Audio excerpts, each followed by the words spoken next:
Trade योगी channel पर आप सभी का स्वागत है। आइए जानते हैं निफ्टी, बैंक निफ्टी और फिन निफ्टी में कल यानी मंगलवार को क्या रहेगी मूवमेंट।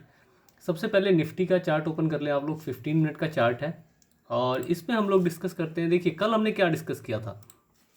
कल हमने डिस्कस किया था कि इसमें जब हम वीकली एनालिसिस कर रहे थे तो हमने डिस्कस किया था कि कभी भी मार्केट एक लाइन में अपसाइड नहीं जाता है, एक बार नीचे जरूर आता है फिर अपसाइड की मूवमेंट दे सकता है। आज वही देखने को मिला। हमें एक मॉर्निंग में गैप डाउन ओपनिंग निफ्टी की देखने को मिली, बैंक निफ्टी की गैप अप देखने को मिली और फिन निफ्टी की भी गैप अप देखने को मिली। तो इसके बाद से सेलिंग प्रेशर थोड़ी देर के लिए कंटिन्यू रहा, फिर धीरे धीरे धीरे धीरे मार्केट अपसाइड। और मैंने ये भी बात की थी कि मार्केट एक रेंज में अपसाइड की तरफ मूव कर सकता है, तो वही हुआ है। ठीक है, एक निफ्टी में देखने वाली बात है कि ये जो जिस जोन में ये अपसाइड जा रहा था, इस जोन के बहुत ही नीचे निकल चुका है। तो इसमें हमारा व्यू थोड़ा सा बेयरिश हो चुका है। ठीक है, बैंक निफ्टी में भी बेयरिश है, लेकिन बैंक निफ्टी अभी भी स्ट्रॉन्ग दिख रही है और फिन निफ्टी भी। चलिए हम सबसे पहले तो निफ्टी की बात कर रहे हैं, इसमें बात कर लेते हैं। सपोर्ट और रेजिस्टेंस आप सभी के सामने मार्क्ड है, ये आप मार्क कर लेंगे। ठीक है, एक टेम्परेरी रेजिस्टेंस आप इसे भी मार्क कर लेंगे 17,770 का। ठीक है, क्योंकि यहीं से एग्जैक्ट मार्केट ने रिवर्सल लेना शुरू किया है और नीचे की साइड मूवमेंट दी है। ठीक है, रिजेक्शन लेना शुरू किया है, सॉरी। हाँ, चलिए अब बात करते हैं। कल मान लीजिए म्यूटेड ओपनिंग हो जाए तो आप देख पा रहे हैं कि इस रेंज में मार्केट अपसाइड मूव कर रहा है।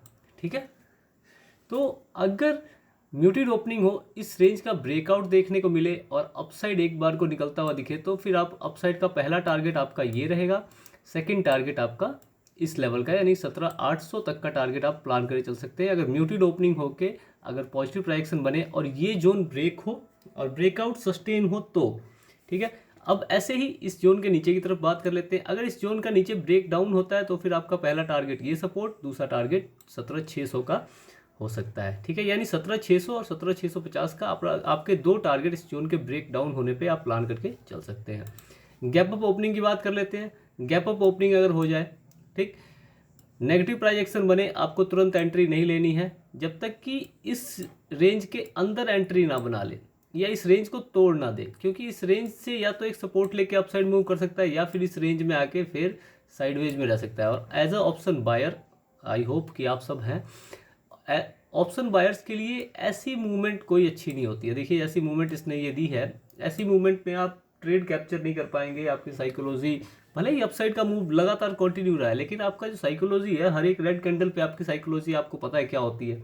ठीक है, तो वो साइकोलॉजी पे जो अटैक होता है ना, उसको आप झेल नहीं पाएंगे और इसलिए आप इसके ब्रेक डाउन, या तो इसका ब्रेक डाउन हो या ब्रेकआउट हो, फिर आप ट्रेड प्लान करें। ठीक है, ब्रेक डाउन हो जाता है, रीटेस्ट होता है, फिर नीचे की तरफ निकलता है, तो यही टारगेट। ठीक है, ये दोनों टारगेट आप प्लान करके चलेंगे। अगर बाय द वे अगर ये इसमें गैप अप ओपनिंग होके डायरेक्ट ही पॉजिटिव प्राइजेक्शन बनता है तो फिर आप छोटे छोटे टारगेट बुक करके चलेंगे। ठीक है, अगर ये वाला हाई कल टूट जाता है, ठीक है, 17,840 का हाई अगर टूटता है तो फिर 17,880 और 17,920 तक के लेवल हमें देखने को मिल सकते हैं कल की डेट में, गैप अप ओपनिंग में अगर ये सिनेरियो बने तो। गैप डाउन ओपनिंग की बात कर लेते हैं। गैप डाउन ओपनिंग हो, पॉजिटिव प्राइजेक्शन बने, ठीक है, पहला टारगेट 17,720, रेंज में घुस जाने के बाद अपसाइड मूव हो, कोई दिक्कत नहीं, आप एग्जिट कर लें क्योंकि ये मूव फिर आपको पकाएगा। लेकिन अगर रेंज का ब्रेकआउट भी हो जाए तो फिर आप दोबारा टारगेट प्लान करके चल सकते हैं और अपसाइड का मूव कैप्चर कर सकते हैं। नेगेटिव प्राइजेक्शन बनने पे 17,600 के आसपास से हमें दोबारा से एक बुल रैली देखने को मिल सकती है, क्योंकि देखिए यहाँ पे एक हमारी जो सपोर्ट है, ये पहले की भी सपोर्ट थी लेकिन टेम्परेरी सपोर्ट थी, लेकिन इसने अच्छा मूव हमें दिया एक बार को अपसाइड का। ठीक है, तो यहाँ से फिर से हमें, या फिर ऐसा हो सकता है यहाँ से अगर नेगेटिव प्राइजेक्शन बने, ठीक है, इसको ब्रेक करे और रीटेस्ट करके अगर नीचे की तरफ निकले तब आप इसमें बने रह सकते हैं। लेकिन अगर रीटेस्ट करते हुए इसके ऊपर निकल जाए तो फिर आप इसमें एग्जिट कर दें। ठीक है, एग्जिट करने का कारण ये है कि हो सकता है यहाँ तक जाके फिर नीचे आए, ठीक, क्योंकि ऐसी पॉसिबिलिटी बन सकती है, लेकिन आपको इसके लिए बैठना नहीं है। आपको यहाँ से यहाँ तक का टारगेट बुक किया 50-60 पॉइंट का और उसके बाद से एग्जिट कर लेना है। ठीक है, क्योंकि देखिए फास्ट मूवमेंट कैप्चर करके फटाफट पॉइंट बुक करके एग्जिट करके जो आपको सुकून मिलेगा ना, वो ऐसी मूवमेंट में आपको नहीं मिलेगा। अगर डाउन साइड की भी मूवमेंट देखिए ये है, ऐसी मिल रही है, ठीक, तो फिर इसमें आपको मज़ा नहीं आएगा। आपको ऐसी बड़ी कैंडल्स पकड़नी आनी चाहिए। ठीक है, तो ऐसी बड़ी कैंडल यहाँ से यहाँ तक हमें मिल सकती है, लेकिन इसके नीचे नहीं मिल पाएगी। ठीक है, चलिए निफ्टी की हमने बात कर ली है। Gap up gap down muted opening की। अब बात करते हैं बैंक निफ्टी की। बैंक निफ्टी का आप चार्ट ओपन कर लेंगे, 15 मिनट का चार्ट ओपन कर ले, इंट्राडे के लिए सबसे बेस्ट रहता है। उसके बाद हम डिस्कस करते हैं कि बैंक निफ्टी में क्या मूवमेंट रह सकती है। चलिए, बैंक निफ्टी का चार्ट ओपन हो गया है। बैंक निफ्टी में आज हमने क्या किया, आज हमने बैंक निफ्टी में सबसे पहले एक पुट साइड की ट्रेड प्लान की। ठीक, बैंक निफ्टी में हमने मार्केट ओपन होते ही एक पुट साइड की टारगेट पुट साइड की एंट्री प्लान की थी, लेकिन उसमें एंट्री नहीं हो पाई।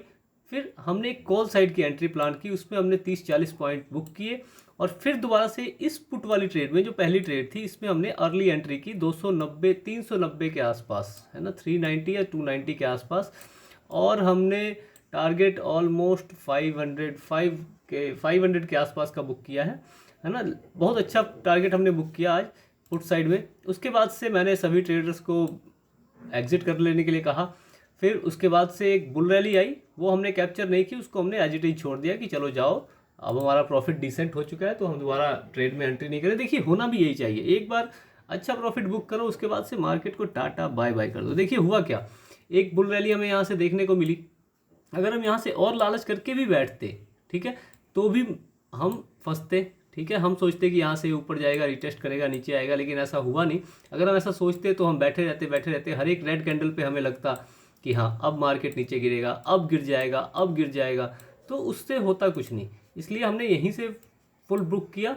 ठीक है, सभी को मैंने, प्रीमियम मेंबर्स को और नॉर्मल मेंबर्स हैं, सभी को मैंने कह दिया था कि आप लोग बुक करके एग्जिट कर ले, क्योंकि अब कोई फ़ायदा है नहीं।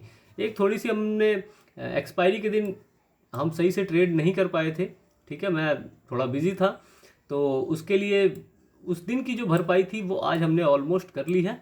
ठीक है, चलिए अब बात करते हैं कल के लिए हमारा व्यू क्या रह सकता है। देखिए, हमें एक फॉल, हाँ, हमने सुबह के मॉर्निंग के व्यू में भी कहा था कि एक बार को हमें एक फॉल देखने को मिल सकती है, उसके बाद रेंज से सपोर्ट लेके मार्केट अपसाइड को जाती हुई दिख सकती है, और फिर साइडवेज भी रह सकती है मार्केट। तीनों चीज़ें हमारी एकदम एग्जैक्ट फिट हुई हैं।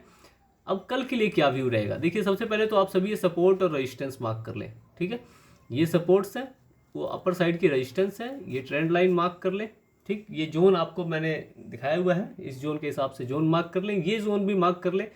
ठीक है, उसके बाद अब हम डिस्कस करते हैं कल के लिए। तो कल के लिए हमारा व्यू क्या रहेगा, कल के लिए देखिए क्या रह सकता है। अगर म्यूटेड ओपनिंग हो, ठीक है, म्यूटेड ओपनिंग हो, ये अपर साइड की एक ट्रेंड लाइन, आप इसे मैं ड्रॉ ही कर देता हूँ, इसे भी ड्रॉ कर लें।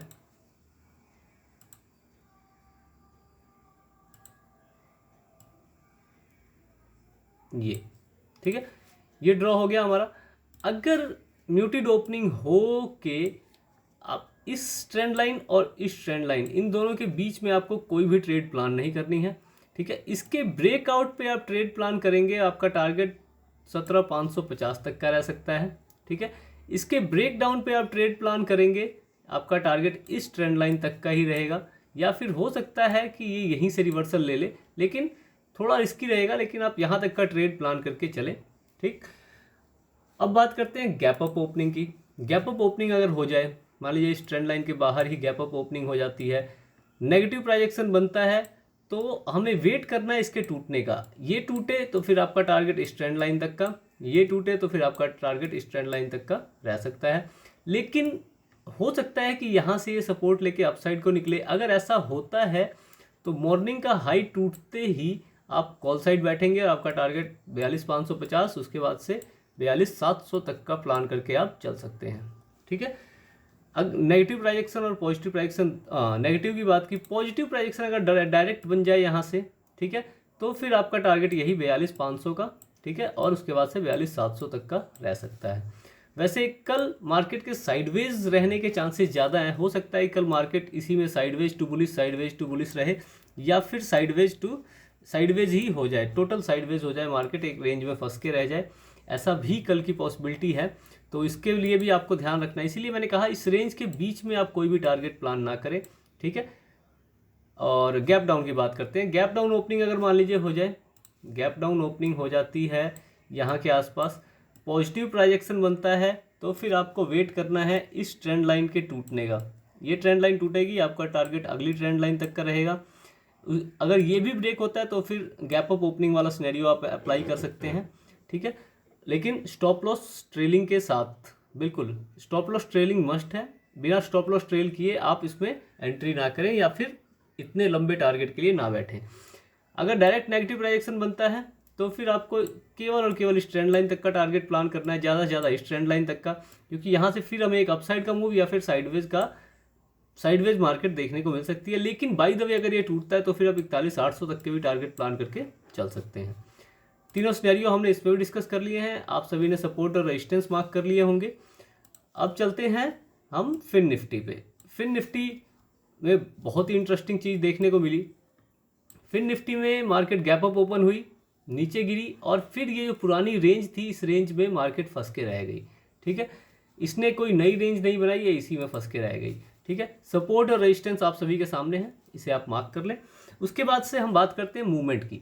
तो कल दोबारा से यही कहूँगा, इसमें भी इस रेंज के बीच में टारगेट आप कोई भी प्लान ना करें, इस रेंज के बीच में ट्रेड ना करें। इसके अपसाइड के ब्रेकआउट पे इस ट्रेंड लाइन तक का टारगेट, ब्रेक डाउन पे सबसे पहला टारगेट ये बनता है, दूसरा टारगेट ये बनता है और इसका भी ब्रेक डाउन होने पे ये बनता है। वैसे नेगेटिव प्राइजेक्शन बनने पे आप ट्रेड इस सपोर्ट के टूटने के बाद ही करें। ठीक है, क्योंकि ये बहुत ही छोटी चीज़, बहुत ही छोटा एरिया हो जा रहा है, इसमें आप परफेक्शन से ट्रेड प्लान नहीं कर पाएंगे। इसके ब्रेक डाउन होने पे ट्रेड प्लान करें इस सपोर्ट तक का और इस सपोर्ट तक का। गैप अप ओपनिंग की बात करें, अगर गैप अप ओपनिंग इस ट्रेंड लाइन के ऊपर हो जाती है, नेगेटिव प्राइजेक्शन बनता है और इसको ब्रेक ना करके ऊपर की साइड निकलता है तो डे हाई टूटते ही आपका टारगेट 18,960 1900 तक का रह सकता है। फिर यहाँ से हमें एक रिजेक्शन देखने को मिल सकता है इस ट्रेंड लाइन तक का या फिर इस ट्रेंड लाइन तक के अंदर तक का। ठीक है, अगर डायरेक्ट पॉजिटिव प्राइजेक्शन बनता है तो भी आपको यही प्लान करके चलना है। लेकिन अगर बाय द वे इसके अंदर एंट्री कर जाता है तो इस सपोर्ट के टूटने, ये अब हमारी सपोर्ट बन चुकी है, इस रेजिस्टेंस के टूटने का वेट करना है। अगर ये टूटता है तो फिर आपका टारगेट इसके बेस का रहेगा, इसका बेस भी टूटता है तो फिर अगले सपोर्ट तक का आप टारगेट प्लान करके चल सकते हैं। गैप डाउन ओपनिंग के सिनेरियो की बात कर लें। गैप डाउन ओपनिंग अगर हो जाती है, ठीक है, पॉजिटिव प्राइजेक्शन बनता है, स्ट्रेंड लाइन तक का टारगेट स्ट्रेंड लाइन के अंदर घुसता है तो वही ऐसे ही आप, जैसा आपको मैंने बताया, नेगेटिव प्राइजेक्शन बनने पे यहाँ तक का टारगेट प्लान करना, इससे बड़ा नहीं, क्योंकि यहाँ से फिर से हमें एक रिकवरी देखने को मिल सकती है। इसके भी तीनों सिनेरियो पे हमने बात कर ली है। आशा है कि आप सभी को हमारी वीडियोस पसंद आ रही होंगी। अगर वीडियो पसंद आती है तो लाइक करें, हमारे चैनल को सब्सक्राइब करें और अपने फ्रेंड्स के साथ शेयर जरूर करें। धन्यवाद।